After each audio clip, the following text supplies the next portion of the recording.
السلام علیکم reader and listeners, Urdu novels library میں آپ کا ڈھیر سارا ویلکم۔ میں ہوں ہدا۔ زمہریر بائی امارہ حسین کی ایپیسوڈ نمبر 24 ہے۔ اگر آپ نے ابھی تک میرے اس چینل کو سبسکرائب نہیں کیا تو جلدی سے ابھی سبسکرائب کر دیں، لائک اینڈ شیئر کریں اور اپنی رائے کامنٹ باکس میں لازمی دیں۔ تو چلیں سٹارٹ کرتے ہیں۔ الف نے خاموشی سے سر ہلایا، دوسرے سپاہی نے مڑتے مڑتے سرسری سی نگاہ پریسا پر ڈالی۔ اس نے ایک لخت چہرے کو چھپانے کی کوشش کی، وہ اس کا چہرہ ٹھیک نہیں دیکھ پا رہا تھا۔ پھر پیچھے ہٹ گیا۔ پہلا سپاہی ہی کچھ ہی دور رکھی کرسی پر جا بیٹھا اور اونگنے لگا۔ بگی کے پہیے آواز پیدا کرتے حرکت میں آئے اور وہ آگے بڑھ گئے۔ اوہ شکر ہے، اف، سکون کی سانس لے کر اس نے تعریفی نظریں الف پر ڈالی۔ بڑی تیز نکلی آپ تو، کیسے صفائی سے جھوٹ بولا۔ شکر کرو اس نے مزید کچھ نہیں پوچھا۔ ہاں شکر ہے۔ بگی اونچے نیچے راستوں پر ہچکولے لے رہی تھی۔ اس نے کھڑکی سے باہر جھانکا، برفیلی یخ بستہ ہوا نے اس کا استقبال کیا۔ پریسا نے آسمان کی طرف دیکھا، چاند بدستور ویسے ہی چمک رہا تھا، خاموش اور بے خبر۔ الف خانم، سحرزار پہنچنے کے بعد ہم کہاں رہیں گے؟ کچھ سوچا آپ نے؟ پہلے سے کچھ نہیں کہہ سکتی، دیکھتے ہیں کیا ہوگا۔ اور تم مجھے ہانم کہنا کب بند کرو گی؟ میں تمہاری خالہ ہوں، تمہیں مجھے خالہ ہی کہنا چاہیے۔ میں یہ لفظ تمہارے منہ سے سننے کے لیے ترس گئی ہوں۔ پریسا جو ہر بار گزرتے مناظر پر غور کر رہی تھی، ان کی جانب مسکرا کر پلٹی۔ ٹھیک ہے، خالہ ہی کہوں گی۔ پھر وہ ان کے قریب کھسکی اور اپنی بڑی آنکھیں الف کے چہرے پر جمائی۔ ان آنکھوں میں اپنائیت اور تشکر کا ملا جلا تاثر تھا۔ اس نے اس کے دونوں ہاتھ اپنے ہاتھوں میں لیے۔ بہت شکریہ خالہ، مجھے یقین دلانے کے لیے کہ میں اکیلی نہیں ہوں اور کوئی ہے جو میرے لیے مسلسل فکر مند ہے۔ آپ کی ہی وجہ سے میں یہاں زندہ رہ سکی ہوں۔ سوچے آپ بھی نہ ہوتی تو میرا کیا ہوتا؟ الف خاموشی سے ایک لمحے میں اس کی گلابی ہوتی ناک اور نم ہوتی آنکھوں کو دیکھنے لگی۔ تو میری ذمہ داری ہو پریسا، میں نہ ہوتی تو شاید تمہاری مدد کے لیے کوئی اور ہوتا۔ خاموش ہو کے الف نے اس کے ہاتھ کو تھپکا۔ ان کی اس بات پر دانستہ طور پر داؤد سلطان کا چہرہ اس کی آنکھوں کے سامنے لہرایا۔ اس نے چہرہ جھکا کر اپنے ہاتھ پر رکھا، ان کا ہاتھ دیکھا اور کچھ جھجکی۔ پھر پوچھا، آپ نے کبھی دیدا سے پوچھا نہیں کہ انہوں نے میرا نکاح کیوں کر دیا تھا؟ اس کا سوال اچانک تھا۔ الف نے ایک گہری سانس لی اور باہر جھانکنے کے لیے کھڑکی کا پردہ ذرا سا سرکایا۔ ان کے حلق میں گھلتی ابھر کر معدوم ہوئی۔ بہت کچھ پوچھتی تھی میں، لیکن جواب نہیں دیے جاتے تھے مجھے۔ ماضی کے کسی زہریلے احساس نے پھر سے دل کو زخمی کر ڈالا تھا، جیسے پرانا زخم کھرچ دیا گیا ہو۔ لیکن آپ سے اتنی اہم باتیں چھپانا سمجھ نہیں آیا مجھے۔ ایسا کیوں کرتے تھے وہ لوگ؟ کیا انہیں بھروسہ نہیں تھا آپ پر؟ الف نے جھٹکے سے گردن اس کی جانب موڑی، گویا کرنٹ لگا ہو اسے۔ نہیں، ایسی بات نہیں تھی، بس وہ خائف تھے کہ کوئی داؤد کا سراغ نہ لگا لے۔ پھر انہوں نے اسے کسی خاندان کو دے دیا۔ بابا جہاں رہتے تھے ماسٹر میں، اس خاندان کی رہائش بھی وہیں تھی۔ ان کا پہلے سے ہی ایک بیٹا تھا۔ داؤد کو کئی سال تک انہی نے پالا تھا، لیکن پھر وہ کہیں غائب ہو گیا۔ تمہارے دادا اور بابا نے بہت کوشش کی تھی اسے ڈھونڈنے کی، میں بہت خوش تھی اس کے یوں غائب ہو جانے پر، لیکن جب وہ اتنے سال بعد گرین ہاؤس میں مجھے دکھا تو میرا سکون غارت ہو گیا۔ پریسا نے غیر آرامدہ نگاہوں سے انہیں دیکھا، لیکن اس وقت وہ تو بچہ تھا۔ اس وقت آپ اس سے نفرت کیوں کرتی تھی؟ اور نہ ہی وہ اس سارے معاملے میں قصوروار تھا۔ وہ بچہ تھا، لیکن اولاد تو وہ اسی ظالم کی تھی نا، جس نے صرف غزال کو نہیں بلکہ سینکڑوں لوگوں کا قتل کیا تھا۔ اس نے اتنی کم عمر میں اپنی کلاس کے بچے کو جان سے مار کر یہ بات ثابت کر دی تھی کہ وہ اپنے باپ سے مختلف نہ تھا۔ کیا؟ اسے جھٹکا لگا۔ کیا کہہ رہی ہیں آپ؟ آنکھوں میں بے یقینی امید آئی۔ ایسا نہیں ہو سکتا۔ سر نفی میں ہلایا، ہاتھ بے ساختہ ہونٹوں پر رکھ دیا۔ ایسا ہی ہوا تھا۔ میں تمہیں ایک بات بتا رہی ہوں پریسا، وہ خود یہاں نہیں آ سکتا، اس کے لیے اسے کسی ساحر کی مدد چاہیے۔ اس دنیا کا علم صرف کچھ ساحروں کو ہے، جن میں اکثریت ہمارے خاندان کی ہے۔ اس کے علاوہ اگر کوئی اکا دکا شخص اس دنیا کے بارے میں علم رکھتا بھی ہے تو وہ اس راز کی اپنی جان سے زیادہ حفاظت کرے گا۔ وہ یہاں ہماری مدد کے بغیر نہیں آ سکتا، جیسے پچھلی بار وہ یہاں تمہاری مدد سے آیا تھا۔ لیکن اگر وہ کسی طرح یہاں آ گیا تو ہمارے برے دن شروع ہو جائیں گے۔ وہ ہم سب کو ختم کر ڈالے گا۔ وہ اپنے ماں باپ کی طرح ہے، صفاق۔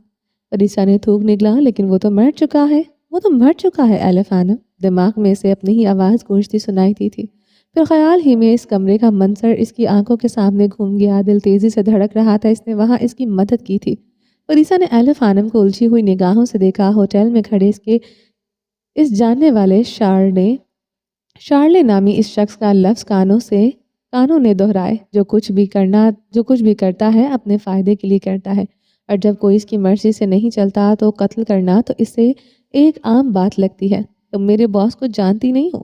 پھر وہ اس کے کان کی طرف جھک کر سرگوشی میں بولا، سیریل کلر ہے۔ اس کی گردن کی رگیں کھنچ سی گئیں۔ وہ وہاں اس عمارت میں میرے لیے آیا تھا یا اپنے کسی کام سے؟ وہ ایک اور منظر اس کی آنکھوں کے سامنے گھوم گیا۔ لاکافیتا میں اس کے سامنے بیٹھے اس شخص نے اس کی بات پر تم میرے لیے اتنے فکر مند کیوں ہو بے نیازی سے شانے اچکائے تھے۔ پلان میں شامل 2 لوگ میری ٹارگٹ لسٹ میں ہیں۔ میں ان کا پلان کامیاب نہیں ہونے دے رہا۔ تمہارے بارے میں تو میں کچھ سوچا ہی نہیں۔ وہ سناٹے میں رہ گئی۔ اب تک جو سمجھ رہی تھی کیا وہ غلط تھا؟ اس نے ایسی تو کوئی بات نہیں کہی تھی جس کی بدولت وہ یہ سمجھتی کہ وہ یہ سب اس کے لیے کر رہا ہے۔ کیا وہ اس کے رویے کو کچھ اور سمجھ کر خوش فہم ہو رہی تھی؟ شاید وہ اپنے دل کے خوش فہم خیالات سے لا علم تھی۔ اس نے دونوں ہاتھ سینے پر باندھ دیے۔ کیا سوچ رہی ہو تم؟ الف اس کے چہرے کے بدلتے تاثرات کو الجھن سے دیکھے گئی۔ وہ چونکی، سوچوں کا تسلسل ٹوٹ گیا۔ پھر اس نے اپنے ہونٹوں کا کنارہ کھجایا۔ کیا میری باتیں خوفزدہ کر گئی تمہیں؟ نہیں۔ اس نے چہرے کے تاثرات کو یکدم سرسری مسکان میں ڈھالتے تیزی سے نفی میں سر کو جنبش دی۔ بس یوں ہی۔ وہ نچلا لب فکر مندی سے دانتوں تلے دبا گیا۔ اس کی اچانک بدلتی کیفیت کو الف نے خوف کا ہی نام دیا تھا۔ وہ یہاں نہیں ہے اور ہم اہروان سے دور جا رہے ہیں، تو ہمیں فی الحال ڈرنے کی ضرورت نہیں ہے۔ اس کی پیٹھ تھپکتے الف نے بھگی کی دیوار سے ٹیک لگا لی۔ پریسا نے اپنی کن پٹی مسلی۔ الف کی کہی گئی باتوں کے جوابات اس کے دماغ میں امٹنے والے مناظر اسے دے رہے تھے۔ اس نے ایسا کیوں کہا؟ تم اس دن الف خانم کے بارے میں کچھ کہہ رہے تھے کہ وہ ویسی نہیں جیسی دکھتی ہیں۔ اس سے کیا مطلب تھا تمہارا؟ کچھ نہیں، یوں ہی بس۔ مجھے لگتا ہے تمہیں ان پر ٹرسٹ نہیں کرنا چاہیے۔ کیا وہ الف خانم کے بارے میں کچھ جانتا تھا؟ یہ شک اسے پہلے بھی ہوا تھا، لیکن اسے وہ لگا وہ دیدہ پر حملہ ہو جانے کی وجہ سے پولیس کے خانم پر شک کی وجہ سے کہہ رہا ہے۔ تمہیں ڈر ہے کہ میں کچھ ایسا جان گیا ہوں جو مجھے نہیں جاننا چاہیے تھا؟ اف! اس نے اپنا سر تھاما۔ کیا وہ اسے چیک کر رہا تھا؟ کیا وہ کچھ جانتا تھا؟ ہاتھ منہ پر رکھ کر اس نے اپنے جسم میں سرد سی لہر کو پھیلتے محسوس کیا۔ اس نے اسے اتنا بتا دیا تھا کہ وہ وہاں کیسے پہنچا۔ اس نے اہروان کا بھی ذکر کیا تھا کہ یہ ایک ایسی دنیا وجود رکھتی ہے۔ وہ وہاں کچھ ہی مہینے گزار کے آیا ہے، لیکن اس نے کسی قسم کے ساحروں، ان کی اہروان میں پابندی، ایسی کسی چیز کا ذکر تک نہیں کیا تھا۔ اس نے کچھ ایسا نہیں بتایا تھا کہ وہ یہ 6 مہینے وہاں کیا کرتا رہا۔ ایسا نہیں ہو سکتا کہ وہ اہروان میں 6 مہینے رہا ہو اور اسے ان سب چیزوں کا پتہ نہ ہو۔ ایسا ممکن ہی نہیں تھا، اور ہم چیزیں تو ساری اس سے چھپا گیا تھا، یا شاید اسے لگا ہوگا کہ وہ ان پر یقین نہیں کر پائے گی۔ اس نے ان گنت سوچوں کی بھرمار پر اپنا سر پکڑ لیا تھا۔ آنکھیں بند کر کے اس نے ذہن میں پھیلی ان گتھیوں کو سلجھانا چاہا، اور یکدم کسی سوچ پر اس کی آنکھیں کھل گئیں۔ وہ چونک اٹھی۔ لاکٹ! ایک جھماکا سا ہوا ذہن میں، اور وہ داؤد کے ہاتھ میں موجود اس پرانے کاغذ پر بنے ہار کا خاکہ اس کی آنکھوں کے سامنے لہرایا۔ کیا تم نے کبھی ایسا کوئی لاکٹ دیکھا ہے؟ اس نے ششدر آنکھوں سے ہچکولے لیتی بھگی کے باعث الف کے ہلتے وجود کو دیکھا۔ ان کی آنکھیں بند تھیں۔ الف خانم! اس نے تیزی سے انہیں پکارا، لیکن وہ بددستور ویسے ہی آنکھیں موندے بیٹھی رہی۔ خالہ! اب کی بار اس نے وہی نام لیا جسے سننے کے لیے وہ بےتاب تھی، اور ان کی آنکھیں کھل گئیں۔ وہ تو جاگ رہی تھی۔ اگر کوئی اس لاکٹ کی تصویر اپنے ساتھ لیے پھر رہا ہوتا تو کیا مطلب ہوگا اس کا؟ اس کے سوال پر وہ ایک جمائی لیتی سیدھی ہو بیٹھی، سر پر پہنے اس تکونی رومال کو ٹھیک کیا اور ہوا سے بکھر چکے ہوئے بالوں پر ہاتھ پھیر کر انہیں ٹھیک کیا۔ یہاں ہر دوسرے شخص کے پاس اس کی تصویر ہو سکتی ہے، کیونکہ اس کی کئی نقلیں بن چکی ہیں۔ اگر کوئی اسے ڈھونڈنا چاہے گا تو اس کا اصل خاکہ اپنے پاس رکھے گا، تاکہ وہ اس کی کوئی نقل نہ اٹھا سکے۔ پریسا نے اپنے لب کھینچ لیے۔ کیا اسے شکر کرنا چاہیے کہ وہ اس دھماکے میں مر گیا تھا؟ اس خیال پر دل ایک درد بھرا احتجاج کیا۔ اس کی سرمئی گہری آنکھوں کی گہرائی جو اس نے اس کمرے میں اپنے مقابل محسوس کی تھی، جن کے خیال نے ہی اسے اپنے سحر میں لیا تھا۔ ماتھے پر سردی کے باوجود امڑ آنے والی نمی کو اس نے مسل دیا۔ پریسا، تم اتنی پریشان کیوں ہو رہی ہو؟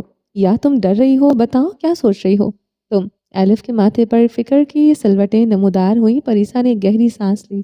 فضا میں پھیلی پودوں کی مہک سے بھری ٹھنڈک اس کے جسم میں پھیل گئی تھی۔ اس کے پاس ایک کاغذ تھا۔ اس نے لف کاٹے الف یوں ہی بیٹھی اسے دیکھے گئی۔ اس کاغذ پر اس ہار کی اس نے اس فراک کے گلے کے نیچے چھپے لاکٹ کی طرف اشارہ کیا ہو بہو تصویر بنی تھی۔ الف کو گویا سانپ سونگ گیا تھا، اس کا رواں رواں ساکت ہو چکا تھا۔ کچھ دیر اسی حالت میں رہنے کے بعد اس کی آواز بھگی میں گونجتی تو وہ کسی انجان خوف کے زیر اثر تھی۔ کیا کہا تھا اس نے؟ اس بارے میں پریسا کا سر جھکا ہوا تھا، گویا وہ کچھ نہ بتانے پر شرمندہ تھی کہ میں نے کہیں وہ ہار دیکھا ہے یا نہیں۔ تم نے کیا کہا تھا پھر؟ وہ بنا پلکے جھپکے سانس روکے ہوئے تھی کہ میں نہیں جانتی، اور الف نے ایک گہری سانس لی۔ تم نے اسے اپنے بارے میں تو کچھ نہیں بتایا؟ پریسا نے گردن کھجائی پھر بھگی کے باہر دیکھنے لگی۔ تو تم نے بتایا تھا۔ غصے کی ایک لہر الف کے تن بدن میں دوڑ گئی، مٹھیاں بھینچتے اس نے خود پر قابو کیے رکھا۔ کیا بتایا تھا تم نے اسے؟ پریسا نے اپنے ہاتھوں کو یوں ہی بلا وجہ دیکھا، پھر آہستگی سے بول اٹھی۔ اس کی آنکھوں میں شرمندگی تھی، لیکن وہ اس بات پر کچھ پرسکون تھی کہ داؤد سلطان ان کے ساتھ کچھ غلط کرنے کے لیے کسی بھی دنیا میں موجود نہیں تھا۔ اس نے پاگلوں کی طرح اس کے اپنے پیچھا کرنے والی حرکت کو الگ ہی معنوں میں لے لیا تھا، حالانکہ وہ کسی بھی طرح اس کے لیے کچھ نہیں کر رہا تھا۔ اسے اپنے مشن کی فکر تھی، تبھی اس نے یاسمین کو نان کے سامنے جھوٹ بولنے سے بھی دریغ نہیں کیا تھا۔ میں کچھ آرڈر نہیں کروں گا کیونکہ لڑکیاں میری میزبان کو غلط سمجھنے لگتی ہیں۔ اس کی تازہ دم آواز اس کے کانوں میں گونجی۔ مائی فٹ۔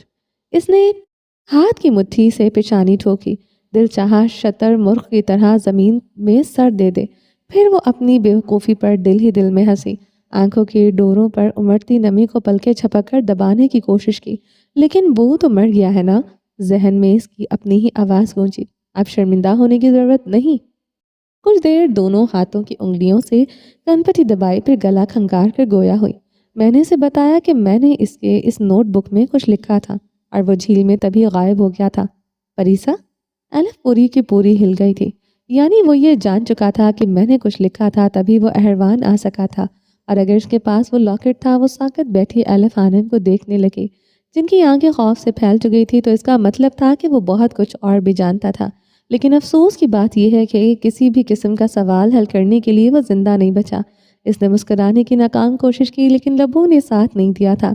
الف کے جسم میں حرکت ہوئی، گویا کسی مجسمے میں جان ڈال دی جائے۔ مطلب کیا ہوا اس بات کا؟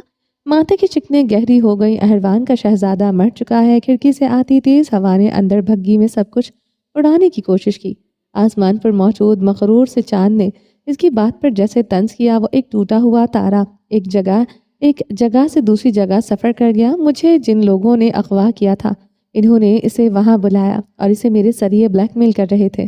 جب وہ وہاں پہنچا تو انہوں نے اس کے پیر کے ساتھ ایک ڈیوائس لگا دی تھی، ایک بم جو میرے وہاں نکلنے کے بعد پھٹ گیا تھا، اور وہ اسی میں مر چکا ہے۔ تو تم اس لیے اتنی ٹرمینائزڈ تھی کیونکہ تم نے اسے مرتے دیکھ لیا تھا؟ تو تم اس لیے اتنی ٹرامیٹائز تھی کیونکہ تم نے اسے مرتے دیکھ لیا تھا؟ اس نے اس بات میں سر ہلایا۔ مجھے لگا شاید وہ میری وجہ سے مرا ہے، مجھے لگا میں وجہ ہوں اس سب کی، لیکن وہ میرے لیے نہیں آیا تھا۔ اس نے بدوقت مسکرانے کی کوشش کی۔ وہ وہاں اپنے کام کی وجہ سے آیا تھا۔ کیا تمہیں یقین ہے کہ تم نے وہاں اس بم کو پھٹتے دیکھا؟ الف اس کے قریب ہو گئی تھی، وہ بے یقین تھی، شوق میں تھی۔ میں وہ منظر کبھی نہیں بھول سکتی، کبھی نہیں۔ سر کو نفی میں ہلاتے اس کا لہجہ پر یقین تھا۔ الف نے تیزی سے اسے گلے لگا کر بھینچ ڈالا۔ تم نے مجھ سے یہ سب چھپایا کیوں کیا؟ تمہیں مجھ پر یقین نہیں تھا پریسا؟ نہیں، ایسی بات نہیں ہے خالہ۔ وہ ایک دم اس سے الگ ہوئی۔ آپ مجھ سے یہ سب کچھ چھپائے رکھتی تھیں، تبھی غصے میں میں نے سب کچھ چھپایا، لیکن مجھے معاف کر دیں، آپ واقعی بے مجبور تھیں۔ اب وہ خود الف سے لپٹ گئی تھی۔ تم جانتی ہو میں کتنی خوش ہوں، تم نے مجھے کتنی اچھی خبر سنائی ہے۔ اس کے بالوں پر ہاتھ پھیرتے الف کی آنکھیں خوشی سے بھیگی، لیکن پریسا کا دل رک سا گیا تھا۔ پھر اس نے گہری سانس لی۔ اس دل نے ہی تو سب کچھ خراب کر ڈالا تھا، یہ دل ہی تو اس سب کا سب سے بڑا دشمن بن گیا تھا۔ ویسے آپ نے اسے گرین ہاؤس میں پہچانا کیسے تھا؟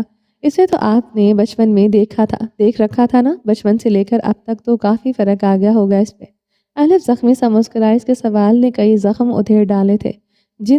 جس نے آپ کے باپ کو جوانی میں دیکھا ہو، وہ اس سے لمحے بھر میں پہچان جائے گا۔ میں شہنشاہ سلیمان کی وہ شکل نہیں بھول سکتی جب وہ ساحروں کا بے دریغ قتل کیا کرتا تھا، اور وہ اس کی آنکھیں بالکل اس کے باپ جیسی ہیں، سرد، بے حس۔ شکار کبھی شکاری کو پہچاننے میں غلطی نہیں کر سکتا۔ اس کے ارد گرد ایک توانائی تھی، کوئی دائرہ تھا جو شاید اس سحر کی بدولت تھا جس کا ہم اور وہ شکار ہیں۔ اسے دیکھنے پر میرے جسم نے احتجاج سا کیا تھا۔ میں ان کی خوفخوار شکاری آنکھوں کو ہر جگہ پہچان سکتی ہوں۔ میں ان شکاریوں کے گرد پھیلے اس سحر کی توانائی کو میلوں دور سے محسوس کر سکتی ہوں، کیونکہ میں نے تمہاری طرح یہ ہار نہیں پہن رکھا تھا۔ شاید میری موجودگی پر اس نے بھی کچھ محسوس کیا ہو، مجھے مارنے کے لیے خواہش یا میرا پیچھا کرنے کا احساس۔ لب بھینچتے ہوئے نفرت کی ایک لہر ان کے پورے جسم میں سرایت کر گئی تھی۔ پریسا ششتر رہ گئی۔ داؤد کی آواز کہیں قریب جیسے سنائی دی۔ مجھے لگتا ہے تمہیں ایلف پر ٹرسٹ نہیں کرنا چاہیے۔ کیوں؟ تم ان کے بارے میں کچھ جانتے ہو؟ میں جان جاتا ہوں، لوگوں کو ایک نظر دیکھ کے۔ اس نے ایلف کے چہرے کو دیکھا، شاید واقعی وہ کچھ محسوس کر چکا تھا، وہ سحر اس پر بھی کام کر رہا تھا۔ باغ میں موجود سپاہیوں میں سے ایک سپاہی نے شہنشاہ سلیمان کے بھائی جہانگیر کی آمد کی صدا لگائی۔ سالے مراد نے لاش کے قریب کھڑے داؤد سلطان کو پریشانی کے عالم میں دیکھا، اس سے پہلے کہ ایک محتاط سی نظر گرد و پیش میں کھڑے ان افراد پر ڈالی۔ ان کے چہرے خوف سے ہراساں تھے، کوئی اس طرف متوجہ نہیں تھا۔ پھر اس نے لاش کی کلائی کو 2 انگلیوں سے چھوا۔ یکایک اس کے ذہن کے پردے پر لارا خاتون کی آخری یاد ابھر آئی۔ منصوبہ یہی کہ شہنشاہ سلیمان کو جلد از جلد قتل کر کے ان کی سلطنت کو ختم کرنا ہے۔ وہ اس جملے پر ساکت ہوئی، پھر تیزی سے پلٹی۔ ابھی 2 قدم ہی اٹھائے تھے کہ کسی نے منہ پر ہاتھ رکھ کر تیزی سے دبا دیا۔ پھر ان کے نتنوں سے کوئی خوشبو ٹکرائی تھی اور وہ حملہ آور کی باہوں میں جھول گئی تھی۔ وہ وہاں جمع اس مجمع کی جانب گھوما۔ اس کی نظریں سالے مراد سے ٹکرائیں اور وہ انہوں نے غصے سے بنا آواز بڑبڑاتے اسے اپنی طرف آنے کا حکمیہ اشارہ دیا۔ اس نے ایک نظر پلٹ کر پاس کھڑے سپاہی کو دیکھا اور آہستگی سے وہاں سے ہٹ گیا۔ کچھ ہی دیر میں روب دار شخصیت کے حامل جہانگیر سلیمان وہاں شوق کی نظریں لیے کھڑے تھے۔ ان کا چہرہ دبے دبے غصے سے زیر اثر سرخ پڑ رہا تھا۔ پہلو میں 30-35 سالہ گندمی رنگت اور کسرتی جسم والا اردلان سمی باقی سپاہیوں سے ذرا مختلف، ذرا بند پہنے کھڑا تھا۔ اس کے بال کھلے اور شانوں تک آتے ہوئے سپاہیوں کا سرخنا تھا۔ یہاں پہرا دینے کی ذمہ داری کن سپاہیوں کی تھی؟ جہانگیر سلطان گرج اٹھائے۔ ان کی آمد پر آس پاس بھنبھناتی سرگوشیاں خاموشی میں ڈھل گئی تھیں، لیکن ان کی آواز پر وہ یکدم چونک اٹھا۔ یہ آواز یہ وہی تھی جس نے شہنشاہ سلیمان کی قتل کی بات کی تھی۔ لارا خاتون کو عقب سے دبوچا گیا۔ کیا یہ وہی شخص تھا جس نے انہیں قتل کیا تھا؟ وہ تذب بذب کا شکار ہوا جن سپاہیوں کا یہاں پہرا تھا۔ انہیں تفتیش کے لیے ترتیبی میدان میں اکٹھا کیا جا چکا تھا۔ اردلان سمی تیزی سے بول اٹھا، تم لوگ یہاں کھڑے منہ کیا دیکھ رہے ہو؟ یہ لاش اٹھاؤ۔ اس کا اشارہ وہاں قطار میں کھڑے سپاہیوں کی جانب تھا۔ پھر وہ اردلان کی طرف مڑا، اس واقعے کی تفتیش شروع کرو، مجھے یہ قاتل زندہ چاہیے، وہ ضرور یہیں کہیں چھپا ہوگا۔ داؤد کی نظروں کا ارتکاز مسلسل اس کے چہرے پر تھا۔ وہ جھوٹ کی کوئی رمق ڈھونڈ رہا تھا۔ اس کا لباس کسی تاریخی ڈرامہ کا کاسٹیوم دکھائی دیتا تھا۔ پھر اس نے وہاں کھڑے باقی مردوں اور عورتوں پر نظر دوڑائی۔ ان میں سے اکثر غلام دکھائی دیتے تھے۔ مرینا اس کے یوں لاش کے پاس چلے جانے کی ڈھٹائی پر حیران تھی۔ اس نے اوپر سے نیچے اسے عجیب نظروں سے دیکھا۔ سپاہی جہانگیر سلطان کی جانب تعظیمہ جھکا اور پھر پلٹ کر دروازے کے باہر نکل گیا۔ وہاں موجود غلام سرعت سے لاش اٹھانے میں مگن ہو گئے، جسے اب سالے مراد کے کمرے میں لے جایا جانا تھا۔ جہانگیر پلٹ کر جانے لگا تھا جب ایک دم اس کی نظریں سرمئی آنکھوں والے اس نوجوان سے ٹکرائیں۔ آس پاس کھڑے لوگ ہاتھ باندھے بادب ایک طرف کھڑے تھے۔ ان کی نگاہوں میں شوق کی کیفیت امد آئی تھی۔ کچھ لمحے وہ شش و پنج میں رہے، پھر اس نوجوان کی بے نیاز سے انداز پر ان کے ماتھے کے بل کچھ مزید گہرے ہو گئے اور ان کی نظر اس کے ہاتھ میں تھمے ہوئے کاغذ پر پڑی۔ سالے مراد نے ان کی نظروں کا ارتکاز محسوس کر لیا تھا۔ جہانگیر کچھ قدم چل کر اس کے قریب آئے اور ہنوز چہرہ اٹھائے انہیں دیکھ رہا تھا۔ البتہ اس کی نظریں ایک بار ان کے کندھے کے پیچھے سے سالے مراد کی ہوائیاں اڑاتے چہرے سے ٹکرائی تھیں، مگر اس کے بے نیاز سنجیدہ چہرے میں کوئی تبدیلی نہیں آئی تھی۔ لیکن دفتن وہ ان کی نظروں کا مفہوم سمجھا اور 2 قدم پیچھے ہو کر سر کو ذرا خم دے کر نظریں جھکا گیا۔ ان کی نظریں ہنوز اس کے چہرے کا مشکوک انداز میں طواف کر رہی تھی۔ پھر اس نے اس کے ہاتھ سے وہ کاغذ کھینچنے کے انداز میں لیا۔ وہ کاغذ پر لکھے الفاظ پڑھے۔ داؤد نے اس شخص کے چہرے کو دیکھا۔ قصہ شروع ہوتا ہے صنوبر کی چھاؤں سے، جسے چاہے اور مکمل ہونے کو اگلی باری بلبل کی ہے، جسے اسی نغمے میں ڈبویا جائے گا جو کبھی اس نے خود کہا تھا۔ ان کے چہروں پر کوئی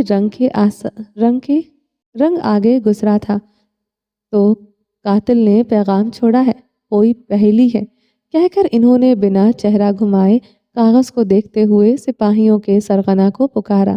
اردلان، وہ چوڑے شانوں اور لمبے بالوں والا نوجوان تیزی سے متحرک ہوا اور ان کے اپنی جانب بڑھے ہوئے ہاتھ سے کاغذ لیا۔ جواب ڈھونڈوں گا اس کا؟ جی جہاں پناہ، اس نے سر چکا کر کہا، تمہیں پہلے نہیں دیکھا، نئے غلام ہو؟ غلام نہیں لگتا تھا، اس کی حرکات میں شہنشاہوں سی چھلک تھی۔ خد و خال غلام کہلائے جانے پر احتجاج کر سکتے تھے، لیکن اس کا چہرہ وہ اتنا مانوس کیوں لگ رہا تھا؟ ذہن میں کوئی خیال آیا تھا جسے بچکانا سمجھ کر فوراً اس کی تردید کی۔ اس کے ہاتھ مضبوط تھے لیکن ناخن شفاف، وہ وہاں پھیلے غلاموں سے کسی بھی طرح سے میل نہیں کھا رہا تھا۔ اس نے کچھ بولنے کے لیے منہ کھولا تھا، لیکن اس سے پہلے صالح مراد کی آواز سنائی تھی، یہ میرے ساتھ آیا ہے۔ کس سلسلے میں؟ جہانگیر سلطان نے سوالیہ آئیبرو اٹھائی۔ ان کی نظریں اس سے اپنے چہرے میں اترتی محسوس ہو رہی تھی۔ کام کے لیے جہاں پناہ، میں چاہتا ہوں میری نظروں کے سامنے رہیں۔ اس نے دوبارہ منہ کھولنا چاہا کہ جہانگیر کے عقب میں کھڑے صالح مراد نے آنکھیں نکالی اور سر نفی میں ہلا کر لب بھینچتے ہوئے اسے کچھ بولنے سے روکا۔ چہرہ خف سے سرخ ہو رہا تھا، گویا وہ اسے یہاں لانے پر پشیمان تھے۔ پہلو بدل کر اس نے ہاتھ پیچھے باندھے آستین کونیوں تک مڑی ہوئی تھی۔ کام کے لیے؟ نگاہوں میں طنز امڈ آیا، پھر اس کے کھڑے ہونے کے انداز کو دیکھا۔ کیا تم اس بات سے نابلد ہو کہ شاہی خاندان کے سامنے کیسے کھڑا ہوا جاتا ہے؟ اس نے یکدم پیچھے بندھے ہاتھ آگے باندھ لیے اور چہرے کے تاثرات بدلنے چاہے، مگر اس مصنوعی پن میں وہ ناکام ہی رہا۔ پھر اس کے چہرے کو دائیں طرف موڑا۔ کیا اس کا باپ کوئی تاجر ہے؟ اس سے پہلے کہ صالح مراد کوئی جواب دیتے وہ اچانک بول پڑا، جی وہ ایک تاجر ہے۔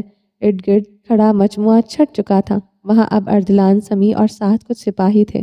لاش صالح مراد کی محل کی رہائش گاہ میں رکھی جا چکی تھی۔ وہ وہاں کھڑے دیر نہیں کر سکتے تھے۔ تنبیہی نظروں سے جاتے جاتے ان کی نگاہوں میں زیادہ نہ بولنے کی التجا تھی۔ تاجر کا بیٹا غلام بننے آیا ہے؟ جاتے جاتے صالح مراد ٹھٹک گئے۔ غضبناک نظروں سے اسے تقریباً قتل ہی کر ڈالا تھا۔ میں یہ پہیلی حل کرنے میں مدد کر سکتا ہوں۔ مزید کہانیاں کھڑنے سے زیادہ اسے دل کی بات بولنا سہل لگا تھا۔ جہانگیر سلطان اور اردلان سمیع دونوں ایک ساتھ چونک اٹھے تھے۔ اردلان نے اس نوجوان کے اس بے ساختہ جملے پر گلا کھنگھارا۔ یہ نوجوان عجیب سا تھا۔ جہانگیر سلطان کی آنکھوں میں مضحکہ خیز سا تاثر ابھر آیا۔ اور یہ بات اتنے یقین سے کیسے کہہ سکتے ہو تم؟ پہلے کیا ہے؟ کوئی ایسا کام؟ اس نے اس کی آنکھوں میں آنکھیں ڈال کر کہا، پھر ایک دم ان کے ادب میں نگاہیں نیچے کی۔ جی مجھے تجربہ ہے اس کام کا۔ وہ کچھ دیر سے اسے دیکھتے رہے۔ اس کی شکل انہیں عجیب سی کیفیات سے دوچار کر رہی تھی۔ کچھ تھا جو انہیں کھٹک رہا تھا اور اسی لیے انہوں نے بنا کچھ کہے حامی بھر لی۔ اردلان، اسے لے جاؤ ساتھ، دیکھتے ہیں کیا کر سکتے ہو تم۔ اردلان سمیع تقریباً ہڑبڑایا۔ یہ کیا کہا تھا انہوں نے؟ وہ کبھی بھی کسی کو ایسے نہیں رکھتے تھے۔ جہانگیر سلطان سپاہیوں کے ہمراہ وہاں سے چلے گئے۔ پیچھے کھڑے داؤد سلطان کی آنکھیں چمک اٹھی تھی، جبکہ اردلان سمیع کے قریب آ کر گھورتی ہوئی نظروں سے اسے دیکھنے لگا، گویا اپنا روب جھاڑ رہا ہو۔ کیا تمہارے لیے بھی تعظیماً نظریں اور کندھے جھکانے ہوں گے؟ اس نوجوان کی سنجیدگی سے کہے جانے والے جملے پر اردلان سمیع بھجکا کر رہ گیا تھا۔ پیچھے کھڑے دو سپاہیوں نے ایک دوسرے کو دیکھا تھا۔ لگتا ہے دماغ سٹیا گیا ہے تمہارا، یا پھر جانتے نہیں ہو کہ میں کون ہوں؟ ظاہر ہے نیا ہوں یہاں، تو کیسے معلوم ہوگا؟ اردلان سمیع اس کی جرات پر استہزائیاں ہنستے تھوڑی پر ہاتھ پھیر کر رہ گیا تھا۔ یکدم اس کا چہرہ خطرناک حد تک سنجیدگی میں بدل گیا۔ چلو میرے ساتھ، اسے اپنے پیچھے آنے کا حکم دیتے وہ اسے چند قدم آگے بڑھ گیا تھا۔ داؤد نے ان حیران سپاہیوں کو دیکھا، پھر محل پر نظریں دوڑاتا اس کے پیچھے ہو لیا۔ اس کے گرد یہ دنیا ہر قدم پر اسے حیران کر رہی تھی، یا پھر شاید وہ انہیں حیران کر رہا تھا۔ جہانگیر سلطان اپنے آرام دہ کمرہ خاص میں آ چکے تھے۔ آرام گدے کا آہنی دروازے پر، جس پر وہ سونے کے پانی کی لمبی لمبی بیلیں تھی، بند ہو چکا تھا۔ اندر دو محافظ زدہ بختر پہنے مجسم دروازے کے دائیں بائیں استادہ تھے۔ محل کا حاجب ان کے سامنے کھڑا تھا اور محل میں آنے والے قاصد کا خط انہیں تھما رہا تھا۔ انہوں نے خط پر مہر دیکھی اور مطمئن ہو گئے، البتہ ذہن ابھی بھی کچھ دیر پہلے صالح مراد کے مطلب میں موجود ان نوجوان پر اٹکا تھا۔ فرشی مخملی تخت کے گاؤ تکیوں پر ٹیک لگائے انہوں نے اپنے کفتان کا آستین الٹ دیا اور ایک چھوٹا سا خنجر نکال کر خط کو چاک کیا۔ حاجب گھٹنوں کے بل کھڑا ہو گیا۔ عموماً خط حاجب ہی پڑھا کرتا تھا، لیکن یہ خط عام خطوط سے مختلف تھا۔ جہاں پناہ، آپ نے جس طریقے سے ہماری حوصلہ افزائی کی ہے اور ہمارے کام کو اہروان میں عام کرنے کی منصوبہ بندی کی ہے، ہمیں امید کی نئی کرن مل گئی ہے۔ آپ کے بھیجے گئے آدمیوں کو سامان دے دیا گیا ہے جنہیں وہ اہروان سے تاجروں تک پہنچا دیں گے۔ آپ نے ہمیں عزت بخش کر یہ ثابت کیا ہے کہ آپ شہنشاہ سلیمان کی طرح شرپسند نہیں ہیں جو ہمیں کوئی اور مخلوق ہی سمجھتے ہیں۔ میں چاہتا ہوں اہروان میں ہمارے لوگوں کا آنا جانا عام کیا جائے۔ وقت بدل رہا ہے، مذہب، رسومات اور ثقافت کی بابت شہرزار اور اہروان کے درمیان بنائی گئی اس دیوار کو اب ختم ہو جانا چاہیے۔ امید ہے آپ ہمارے لیے مسیحا ثابت ہوں گے۔ آپ کا شکر گزار، کیس جوسلن۔ اس کے لبوں پر مسکراہٹ نمایاں ہوئی، پھر حاجب کی جانب دیکھا جو ہاتھ باندھے معتب کھڑا تھا۔ قاصد کو بتا دیا جائے کہ خط قبول کیا جا چکا ہے۔ حاجب سر ہلاتا چند قدم پیچھے ہوا، بالکل جہاں پناہ، اور کندھے چکائے پلٹنے لگا۔ جہانگیر سلطان اپنی داڑھی میں ہاتھ پھیرتے اس کی پشت پر نظریں جمائے، پھر سے گہری سوچ میں گم ہو چکے تھے۔ وہ نوجوان اتنا شناسا کیوں لگ رہا تھا؟ کیوں وہ اس کے چہرے کو بار بار نئے سرے سے سوچ رہے تھے؟ کیا وہ خواہ میں پریشان تھے؟ نہیں، لگا جیسے انہوں نے اپنے بڑے بھائی کی چلتی پھرتی تصویر دیکھ لی ہو۔ مشابہت حیران کن تھی، اسے نظر انداز نہیں کیا جا سکتا تھا۔ ان کا دل تیز ہوتی دھڑکن کے باعث بے قابو ہو رہا تھا۔ وہ بار بار اس بے صبر بچکانہ خیال پر سر چٹک دیتے، کیا انہیں ایک دفعہ سلیمان سلطان کی تصویر کو دیکھ لینا چاہیے؟ شاید ہی محض ان کی غلط فہمی ہو۔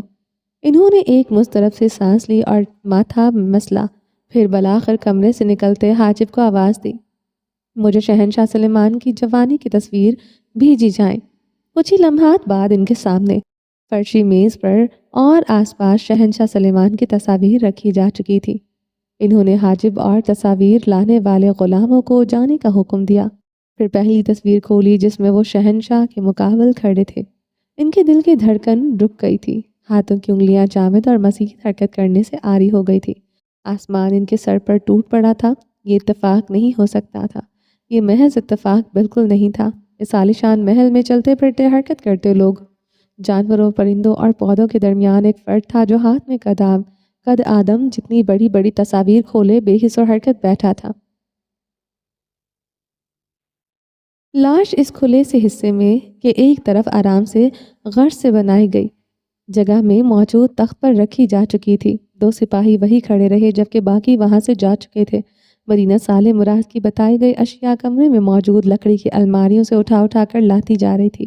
یہ گول محرابی چھت والا دلان تھا جس میں مزید 3 کمرے تھے، لیکن بنا دروازوں کے یہ تینوں کمرے مطلب ایک دلان نما چھوٹے سے حصے میں کھلتے تھے۔ ایک کمرہ الماریوں اور مختلف ادویات سے بھرا تھا، دوسرے میں 4 بستر اور ایک تخت بچھا تھا جس پر لارا کی لاش پڑی تھی۔ تیسرے کمرے کی دیواروں میں بنی درسوں میں چمڑے کی جلدوں والی کتابیں ہی کتابیں تھیں، اور وسط میں بڑی سی میز جس کے گرد چند کرسیاں رکھی تھی۔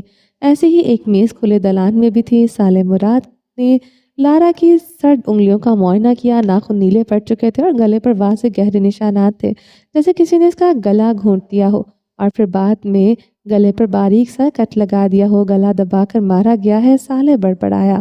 مدینہ چونکتے ہوئے لاش کے اوپر جھکی، گردن پر سخت نشانات دیکھ کر حلق میں اس کی سانس اٹک گئی۔ لب بھینچتے وہ پیچھے ہٹی۔ اسی لمحے اردلان کمرے میں تیزی سے داخل ہوا۔ اس کی سانسیں پھولی ہوئی تھی، گویا تقریباً بھاگ کر آیا ہو۔ لارا کے قریب جا کر اس نے اس کا ہاتھ اٹھایا۔ اس کی پیشانی پر شکنیں ابھری، انگوٹھی غائب ہے۔ یہ وہی انگوٹھی تھی جو شاہی نشان لیے ہوئی تھی۔ اس نے سرد آواز میں کہا، مجھے ان کی اس طرح موت پر دکھ سے زیادہ حیرت ہے۔ محل کے اندر ایسی حرکت کون کر سکتا ہے؟ نہ ہی محل میں کوئی مہمان ٹھہرا ہوا ہے، ہو سکتا ہے کسی غلام کے ذریعے یہ کام کروایا گیا ہو۔ صالح مراد ایک باریک شیشی سے زرد سی دوا ایک پیالے میں ڈالتے ہوئے بولے، پھر پیالہ میز پر رکھ کر لاش کی آنکھوں کھول کر دیکھی اور وہ مایا ہو چکی تھی۔ اس کو قتل ہوئے تقریباً 5 گھنٹے گزر چکے تھے، یعنی رات کے تیسرے پہر یہ قتل ہوا۔ ایک سپاہی اندر ہانپتا ہوا اندر داخل ہوا، شاہ سلیمان آ رہے ہیں۔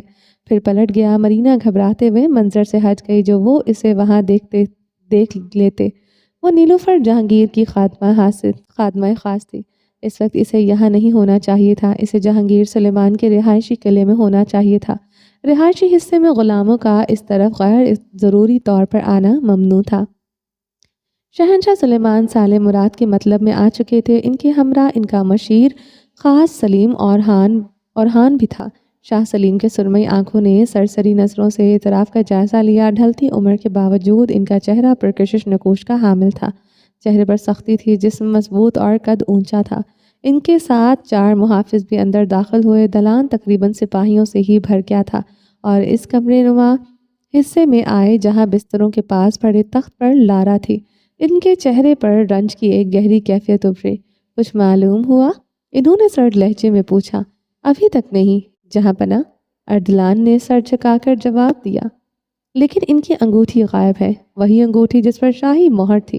ان کا جبڑا تن گیا۔ وہ انگوٹھی شاہی دستاویزات اور خفیہ اندراج کے لیے مہر کا کام کرتی تھی۔ نئی مہر تیار کرواؤ فوراً، اور مسور سے اس کی تصویر بنا کر ہر طرف پیغام بھجوا دو تاکہ کسی قسم کے دستاویزات غلط ہاتھوں میں نہ پہنچ جائے۔ پھر انہوں نے مڑتے مڑتے اردلان سے نظریں جمائی۔ اس قاتل کو جلد از جلد ڈھونڈو، محل میں مزید تماشے نہیں چاہتا، اور اس قتل کی خبر آنے والے مہمانوں تک نہ جانے پائے۔ محل سے باہر بھی نہیں جانی چاہیے۔ یہ خبر میں چند دنوں میں ہونے والے مذاکرات میں کسی قسم کی کوئی بد نظمی نہیں چاہتا، لیکن یہ قاتل مجھے زندہ چاہیے۔ محل کی اہم شخصیت کی قتل کی سزا موت نہیں ہو سکتی۔ بالکل جہاں پناہ، اردلان نے سر جھکایا۔ صالح مراد نے چپ چاپ انہیں جاتا دیکھا، مگر اس کا ذہن ایک اور سوال میں الجھا ہوا تھا، اور اردلان سمیع کو دیکھتے ہوئے بولے، اگر قاتل نے انگوٹھی چرائی ہے تو کیا یہ کوئی درباری تھا؟ کوئی ایسا شخص جو محل کے اندرونی نظام کو اچھی طرح جانتا ہو، کیونکہ یہ بات تو مجھے اب تک بھی معلوم نہیں تھی کہ لارا کی انگوٹھی بھی شاہی مہر کے طور پر کام کرتی تھی۔ چلیے باقی کا نیکسٹ ایپیسوڈ میں کنٹینیو کریں گے۔ امید ہے آپ کو یہ ایپیسوڈ پسند آئی ہوگی۔ اگر آپ نے ابھی تک ہمارے چینل کو سبسکرائب نہیں کیا تو جلدی سے سبسکرائب کر دیں، لائک اینڈ شیئر کریں، اور اپنی رائے کامنٹ باکس میں لازمی دیں۔ اپنا ڈھیر سارا خیال رکھیے گا، دعاؤں میں یاد رکھیے گا۔ ملتے ہیں نیکسٹ ایپیسوڈ کے ساتھ، تب تک کے لیے اللہ حافظ۔